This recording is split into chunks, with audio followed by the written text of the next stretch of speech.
இன்றே டவுன்லோட் செய்து உங்கள் ஃபேவரட் ஷோக்களை என்ஜாய் பண்ணுங்க. வீட்ல நடக்கிற எல்லாத்தையும் நீங்க பாத்துட்டு தானே இருக்கீங்க. ஆமா, பாத்துட்டு தான் இருக்கேன். அதுக்கு இப்ப என்ன பண்ண சொல்ற? என்னங்க நீங்க இவ்ளோ அசால்ட்டா பேசிட்டு இருக்கீங்க? என்னதான் பண்ண சொல்ற?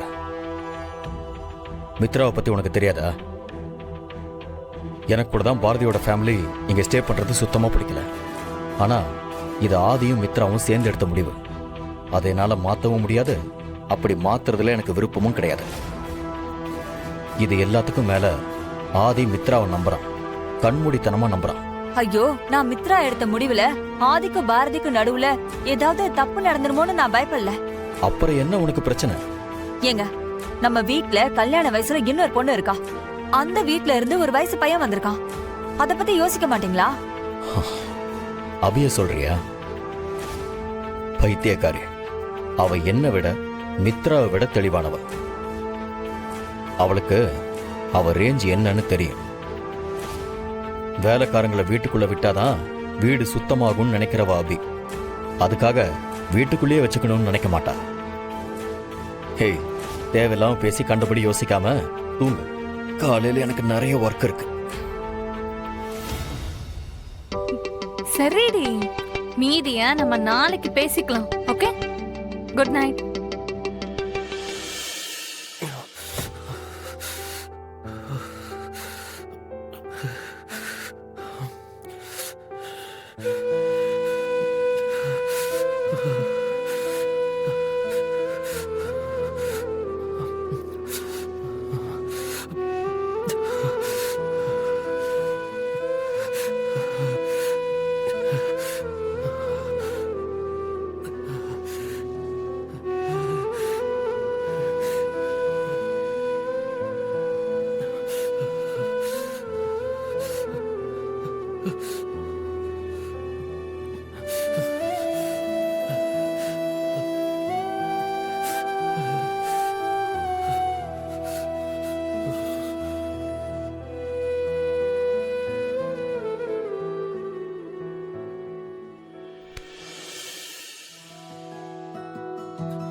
கடவுளே, என்ன சுத்தி நடக்கிறதெல்லாம் நல்லதுக்கா இல்ல கெட்டதுக்கானே எனக்கு தெரியல.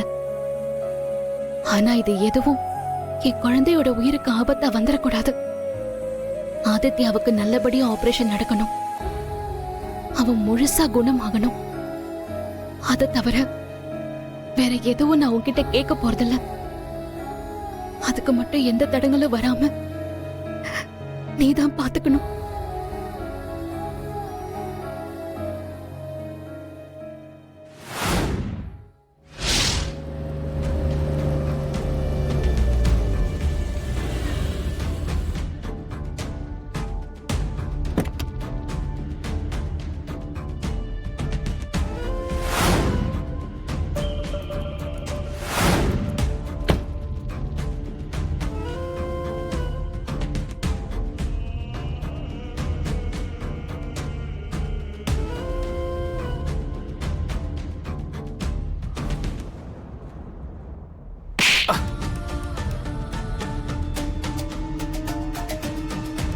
ராஸ்கல், டேய், இந்த புடவை விலை எவ்வளவு தெரியுமாடா?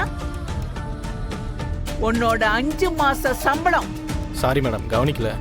ஏய், என் கோவம் குறையற வரைக்கும் என் கண்ணு முன்னாடி நிக்காத. ஓடிப்பா.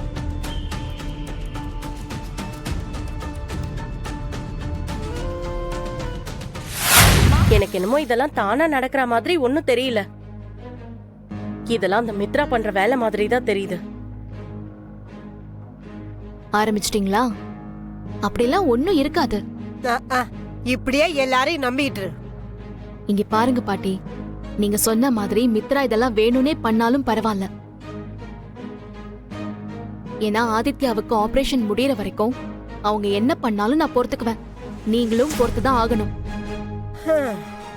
ஆனா ஒண்ணு, அந்த ஜோசியக்கார் சொன்ன மாதிரி என் பேரன் உன்னையும் ஆதியையும் ஒண்ணு சேர்த்து வைக்க போறான் போல இருக்கு. அதனாலதான் இப்படி எல்லாம் நடந்துட்டு இருக்கு.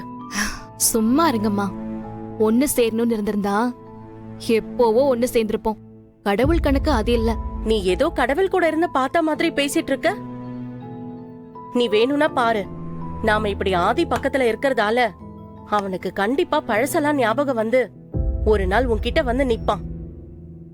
எனக்கு அந்த நம்பிக்கையே இல்லம்மா. அவருக்கு பழசெல்லாம் ஞாபகமே வராது. அப்படி ஒரு சூழ்நிலையும் வரவே வராது.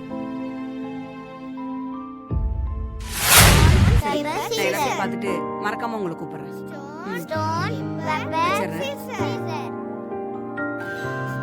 வாங்க டாக்டர், வாங்க. எப்படி இருக்கீங்க? நல்லா இருக்கு சார். உட்காருங்க. நீங்க எப்படி இருக்கீங்க? நல்லா இருக்கேன். மீனா, மீனா. வரேங்க. வாங்க டாக்டர். ஹலோ. என்ன ரொம்ப நாள் ஆளே காணோம்? உங்களை பார்க்க வந்தா ஏதாவது முக்கியமான விஷயமா இருந்தாதான் வரணும்னு இருந்தேன். அதான் இன்னைக்கு வந்திருக்கேன். என்ன பாக்குறீங்க? என் பொண்ணுக்கு நெக்ஸ்ட் மந்த் மேரேஜ் ஃபிக்ஸ் ஆயிருக்கு. ஓ, ஸ்ரீமதிக்கா அவ்வளவு பெரிய ஆளாயிட்டாளா? மீனா, அவங்களுக்கு குடிக்க ஏதாவது எடுத்துட்டு வா சீக்கிரம். பாரதி, பாரதி. அவன் மாடியில வேலை பார்த்துட்டு இருக்கா. என்ன வேணும்னு சொல்லுங்க. இவங்களுக்கு குடிக்க ஏதாச்சும் எடுத்துட்டு வரீங்களா? சரி. ஆமா, ஆதியும் மித்ராவும் எங்க போயிருக்காங்க? கடைக்கு போகணும்னு சொல்லிட்டு போனாங்க. இப்ப வந்துருவாங்க டாக்டர்.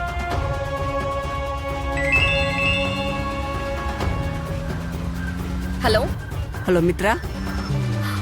டாக்டர், என்ன திடீர் சர்ப்ரைஸ்? ஸ்ரீமதிக்கு மேரேஜ் ஃபிக்ஸ் பண்ணிருக்கேன். அதான் இன்விடேஷன் கொடுக்கலான்னு வீட்டுக்கு வந்திருக்கேன்.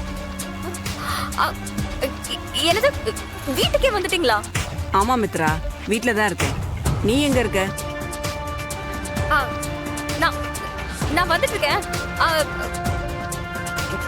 இன்னும் கொஞ்ச நேரத்துல வந்துருவேன். ஓகே மித்ரா, வா.